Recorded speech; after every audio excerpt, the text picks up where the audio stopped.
بسم الله الرحمن الرحيم سبح اسم ربك الأعلى الذي خلق فسوى والذي قدر فهدى والذي أخرج المرعى فجعله غثاء أحوى سنقرئك فلا تنسى إلا ما شاء الله إنه يعلم الجهر وما يخفى ونيسرك لليسرى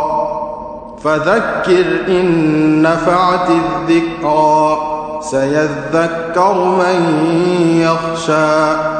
ويتجنبها الأشقى الذي يصلى النار الكبرى ثم لا يموت فيها ولا يحيا قد أفلح من